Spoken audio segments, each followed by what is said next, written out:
Good morning दोस्तों। आज जिस टॉपिक पर हम लोग बात करने वाले हैं वह है पाइल्स। इसे आम ज़ुबान में बवासीर भी कहते हैं। ये जनरली उन लोगों में ज़्यादा होती है जिनका काम बैठक का होता है। ऐसे लोग जिनकी उम्र का बहुत बड़ा हिस्सा बैठने में गुजरा है, जैसे क्लर्क वगैरह। या ये तकलीफ़ उन लोगों में ज़्यादा होती है जिनकी बहुत अनहेल्दी लाइफ स्टाइल रही है। ऐसे लोग न जिनका खाना टाइम पर है, न नींद बराबर है, या ऐसे लोग जो अल्कोहल का इस्तेमाल बहुत करते हैं, इन लोगों में भी ये तकलीफ़ ज़्यादा पाई जाती है।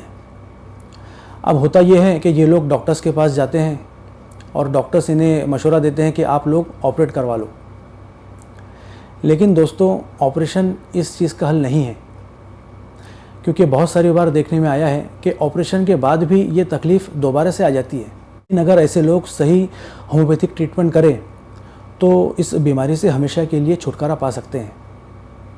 अब हम देखेंगे कि होम्योपैथी में वो कौन कौन सी दवाइयाँ हैं जो हम लोग इस्तेमाल कर सकते हैं। सब में पहली दवा जो हम लोग इस्तेमाल करते हैं वो है रटानिया।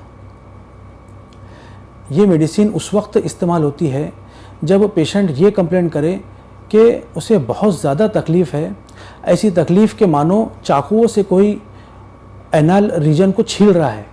ऐसी कंडीशन में पेशेंट ना बैठ पाता है, ना चल फिर पाता है। वो बस बार बार ठंडे पानी से लेटरिन की जगह धोते रहता है, जिससे उसे थोड़ा आराम लगता है। अगर कोई पेशेंट इस तरीके के सिम्टम्स लेकर आए तो रटानिया 30 पावर में आधे घंटे से रिपीट की जाए तो हम देखेंगे कि थोड़ी ही देर में पेशेंट को आराम हो जाता है। पाइल्स की अगली दवा है पायोनिया।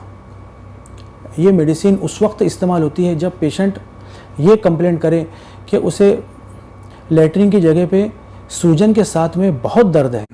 दर्द ऐसा कि पेशेंट चिल्ला उठता है। लेटरिन के बाद पेशेंट घंटों लेट नहीं पाता, बेचैनी के आलम में घूमता फिरता रहता है। ऐसी कंडीशन में अगर पायोनिया 30 पावर में 15-15 मिनट से रिपीट की जाए तो आप देखेंगे कि पेशेंट को थोड़ी ही देर में आराम हो जाएगा। पाइल्स की अगली दवा है हेमामेलिस। ये मेडिसिन उस वक्त इस्तेमाल होती है जब पेशेंट ये कंप्लेंट करे कि उसे बहुत ज़्यादा ब्लीडिंग हो रही है और ब्लड का कैरेक्टर ब्लैकिश है। ऐसी कंडीशन में हेमामेलिस मदर टिंचर पावर में अगर कभी आप दिन में 3 बार पेशेंट को इस्तेमाल कराएं तो चंद ही दिनों में उसकी पाइल्स की तकलीफ़ ख़त्म हो सकती है। अगली दवा है एस्कुलस। ये मेडिसिन उस वक्त इस्तेमाल होती है जब पेशेंट ये कंप्लेंट करे कि उसे पाइल्स की तकलीफ़ के साथ में बैकएक भी है, यानी उसे पीठ का दर्द भी बहुत होता है। पेशेंट अगर किसी जगह बैठ जाए तो जब तक वो पीठ पर हाथ देकर ना उठे उसे उठते नहीं जमता है। पाइल्स की अगली दवा है कोलिनसोनिया। ये मेडिसिन प्रेग्नेंट लेडीज़ में इस्तेमाल होती है, या अगर पाइल्स आफ्टर डिलीवरी हो उस वक्त में भी कोलिनसोनिया इस्तेमाल होती है। इसमें पेशेंट ये कंप्लेंट करेगा कि उसे इचिंग बहुत ज़्यादा है। इस दवा की ख़ास बात ये भी है कि इसमें ब्लीडिंग बहुत ज़्यादा होता है। लेकिन अगर ये ब्लीडिंग किसी वजह से रुक जाए तो पेशेंट को चेस्ट पेन शुरू हो जाता है।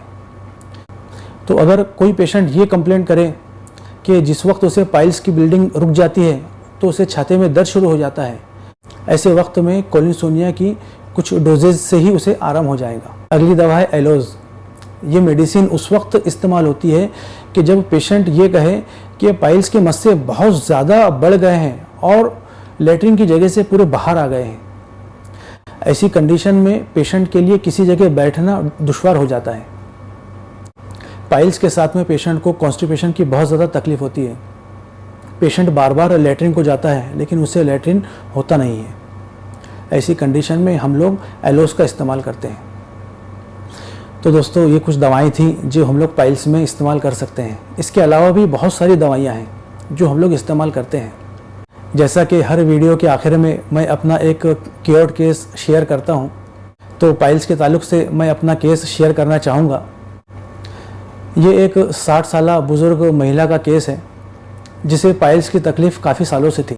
केस टेकिंग के दौरान में इन्होंने बताया कि इन्हें कॉन्स्टिपेशन की बहुत ज़्यादा तकलीफ़ है। इन्हें कई दिनों तक लेटरिन नहीं होता है। लेकिन एक ख़ास बात जो इन्होंने बताई कि उन्हें लेटरिन सिर्फ एक ही पोजीशन के अंदर होता है। अगर ये खड़े होके लैट्रिन करेंगे तभी इन्हें लैट्रिन होता है, अदरवाइज किसी दूसरी पोजीशन के अंदर इन्हें लैट्रिन नहीं होता है।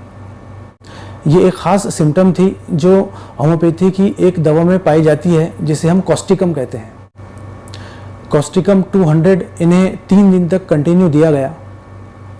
बीच बीच में इस दवा की हाई पोटेंसी रिपीट भी करना पड़ी, लेकिन चंद महीनों में ही इनकी पाइल्स की तकलीफ़ हमेशा के लिए ख़त्म हो गई। तो दोस्तों, पाइल्स के ताल्लुक से ये कुछ चीज़ें थी जो आपसे शेयर करनी थी। अगली बार एक नए टॉपिक के साथ फिर मिलेंगे, तब तक के लिए थैंक यू।